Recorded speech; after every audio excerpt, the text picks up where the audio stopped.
Assalamualaikum warahmatullahi wabarakatuh. Saya Wahyu Setiawan, mahasiswa NERS Muara Bungo, Stikes Perintis, Padang. Di sini saya akan menjelaskan tentang kesehatan reproduksi pada remaja. Yang pertama yaitu pengertian remaja dalam konteks reproduksi remaja.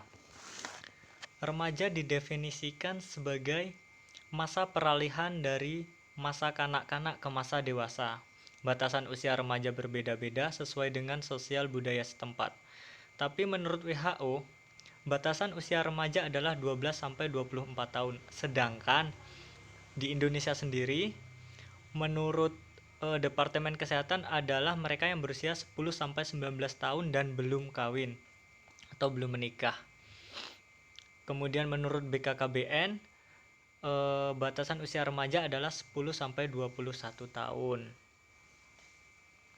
Kemudian di sini kesehatan reproduksi menurut WHO, yaitu suatu keadaan fisik, mental, dan sosial yang utuh, bukan hanya bebas dari penyakit atau kecacatan dalam segala aspek yang berhubungan dengan sistem reproduksi, fungsi, serta prosesnya. Atau suatu keadaan di mana manusia dapat menikmati kehidupan seksualnya serta mampu menjalankan fungsi dan proses reproduksinya secara sehat dan aman. Jadi intinya kalau menurut WHO ini suatu keadaan yang mana dapat menjalankan fungsi dan proses reproduksinya secara sehat. Kemudian secara garis besar dapat dikelompokkan dalam 4 faktor yang dapat berdampak buruk bagi kesehatan reproduksi itu. Yang pertama, faktor sosial, ekonomi, dan demografi. Kemudian yang kedua, faktor budaya dan lingkungan. Yang ketiga, faktor psikologis. Dan yang keempat adalah faktor biologis. Mungkin lanjut saja ke slide berikutnya, yaitu perubahan fisik, biologis, dan psikologis pada remaja. Di sini tumbuh kembang pada remaja. Masa remaja dibedakan dalam 3. Yang pertama yaitu remaja awal, usia 10-13 tahun. Yang kedua remaja tengah, yaitu usia 14-16 tahun. Dan yang ketiga atau yang terakhir masa remaja akhir, pada usia 17-19 tahun. Kemudian untuk pertumbuhan fisik pada remaja perempuan, di sini banyak sekali.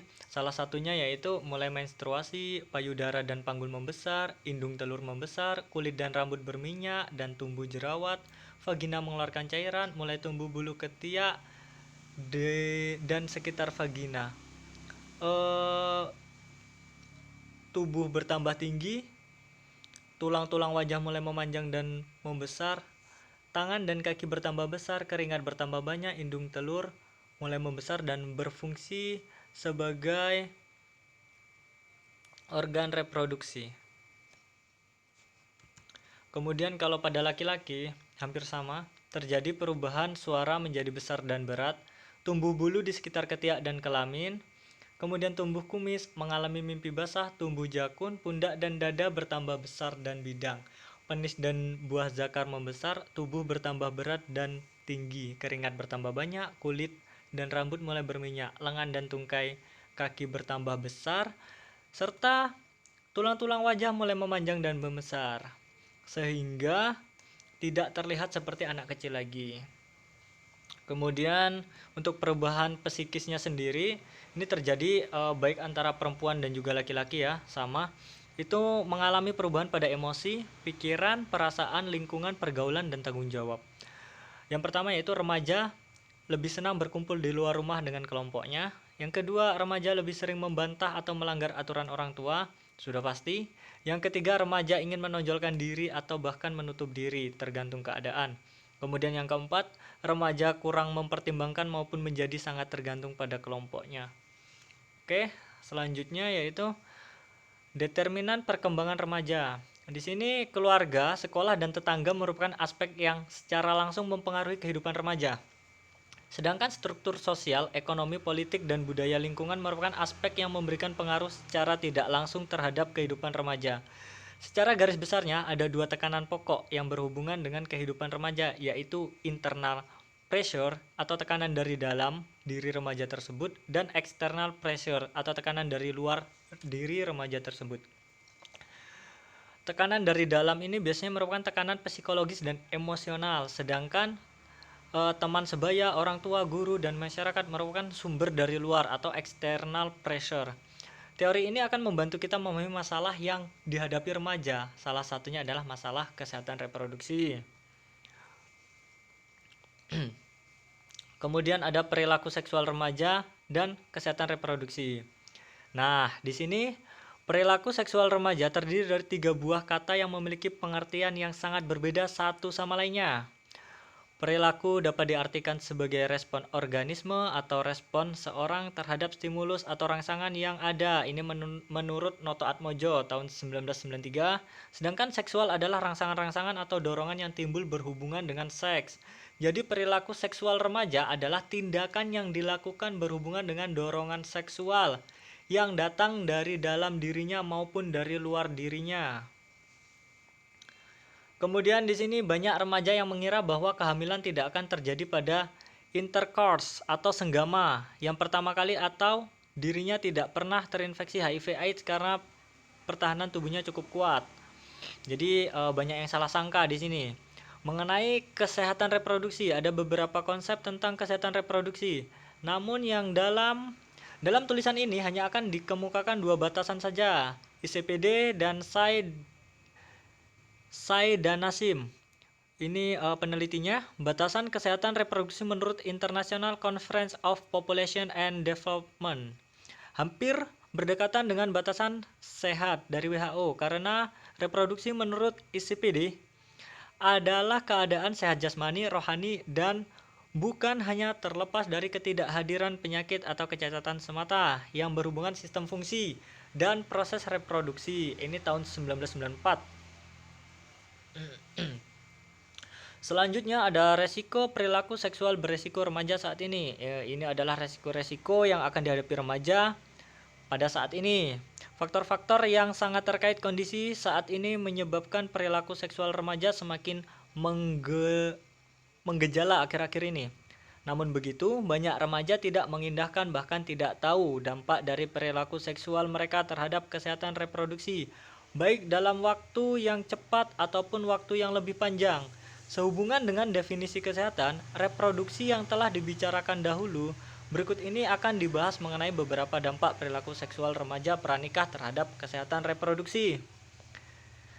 Yang pertama ada hamil yang tidak dikehendaki atau unwanted pregnancy. Ini merupakan salah satu akibat dari perilaku seksual remaja. Anggapan-anggapan yang keliru seperti melakukan seks pertama kali, mereka menganggap ini tidak berbahaya, atau berhubungan seks jarang dilakukan, atau perempuan masih muda usianya, atau bila hubungan seks dilakukan sebelum atau sesudah menstruasi, atau bila menggunakan teknik coitus interruptus, senggama terputus. Kehamilan tidak akan terjadi merupakan pencetus semakin banyaknya kasus unwanted pregnancy. Kemudian di sini ada penyakit menular seksual PMS berupa HIV atau AIDS. Dampak lain dari perilaku seksual remaja terhadap kesehatan reproduksi adalah tertular PMS, termasuk HIV, AIDS. Seringkali remaja melakukan hubungan seksual yang tidak aman, adanya kebiasaan berganti-ganti pasangan dan melakukan anal seks, menyebabkan remaja semakin rentan untuk tertular PMS atau HIV, seperti sifilis, gonor, herpes, chlamydia, dan AIDS. Mungkin AIDS ya yang paling berbahaya. Di sini ada dari psikologisnya. Jika dilihat dari psikologisnya, dampak lain dari perilaku seksual remaja ini sangat berhubungan dengan kesehatan reproduksi, adalah konsekuensi psikologis. Jadi psikologis ini sangat berdampak. Setelah kehamilan terjadi, pihak perempuan atau tepatnya korban utama dalam masalah ini, kodrat untuk hamil dan melahirkan menempatkan remaja perempuan dalam posisi terpojok yang sangat dilematis. Dalam pandangan masyarakat, remaja putri yang hamil merupakan aib keluarga yang secara telak mencoreng nama baik keluarga, dan ia adalah si pendosa yang melanggar norma-norma sosial dan agama. Penghakiman-penghakiman seperti inilah ia tidak jarang meresap dan terus terisolasi dalam diri remaja putri tersebut, sehingga sangat mempengaruhi. Kemudian strategi meningkatkan kesehatan anak remaja. Yang pertama kita lakukan pendidikan seks. Misalnya program-program yang sekarang berfokus pada upaya remaja untuk mengatakan tidak pada seks bebas. Pihak oponen program pendidikan seks di sekolah percaya bahwa diskusi eksplisit tentang seksualitas meningkatkan efektivitas seksual di antara remaja dan mengecilkan peran orang tua. Jadi di sini ketika mereka sudah terpapar oleh pendidikan, maka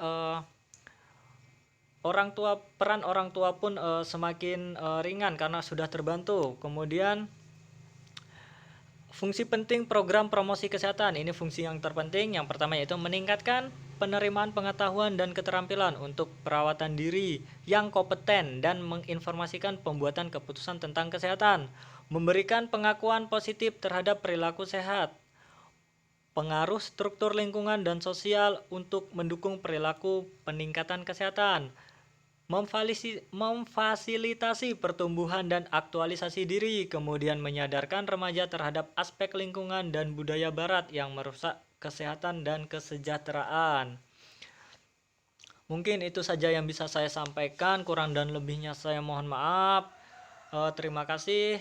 Assalamualaikum warahmatullahi wabarakatuh.